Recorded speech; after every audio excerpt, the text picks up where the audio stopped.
ಆಧುನಿಕ ಯುಗದಲ್ಲೂ ಮೌಢ್ಯವೊಂದು ಸರ್ಕಾರಿ ಯೋಜನೆಯನ್ನೇ ನುಂಗಿ ಹಾಕಿದ ಆಘಾತಕಾರಿ ಘಟನೆ ಗೃಹ ಸಚಿವ ಜಿ ಪರಮೇಶ್ವರ್ ಕ್ಷೇತ್ರದಲ್ಲಿ ನಡೆದಿದೆ. ಕೊರಟಗೆರೆ ತಾಲೂಕಿನ ಅಕ್ಕಿರಾಂಪುರದಲ್ಲಿ ಬಡ ವಿದ್ಯಾರ್ಥಿಗಳಿಗೆ ಅನುಕೂಲವಾಗಲಿ ಅಂತ ಲಕ್ಷಾಂತರ ರೂಪಾಯಿ ವೆಚ್ಚದಲ್ಲಿ ಕಸ್ತೂರಿಬಾ ಬಾಲಕಿಯರ ವಿದ್ಯಾರ್ಥಿ ನಿಲಯ ನಿರ್ಮಿಸಲಾಗಿತ್ತು. ಆದರೆ ಮೌಢ್ಯದ ಭೀತಿಯಿಂದಾಗಿ ಕಳೆದ 8 ವರ್ಷಗಳಿಂದ ಇದು ಪಾಳು ಬಿದ್ದಿದೆ.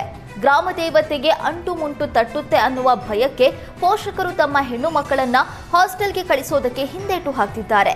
ಈ ವಿದ್ಯಾರ್ಥಿ ನಿಲಯದ ಸಮೀಪದಲ್ಲೇ 7 ಮಂದೆಮ್ಮ ದೇವಸ್ಥಾನವಿದೆ.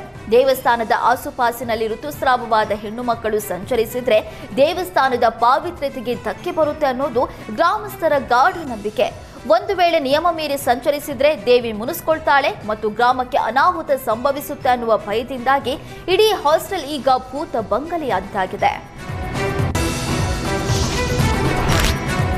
ಚಾಮರಾಜನಗರದ ಇತಿಹಾಸ ಪ್ರಸಿದ್ಧ ಮಲೆಮಹದೇಶ್ವರ ಬೆಟ್ಟದ ರಸ್ತೆಯಲ್ಲಿ ಮತ್ತೆ ಚಿರತೆ ಕಾಣಿಸಿಕೊಂಡಿದೆ.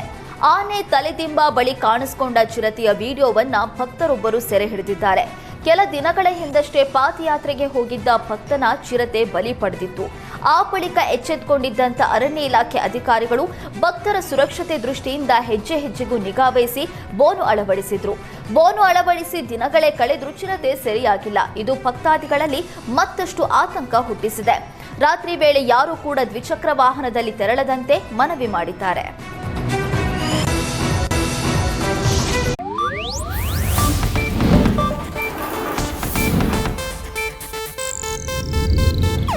ಇದು ಏಷ್ಯಾನೆಟ್ ನ್ಯೂಸ್ ನೆಟ್ವರ್ಕ್ ಪ್ರಸ್ತುತಿ.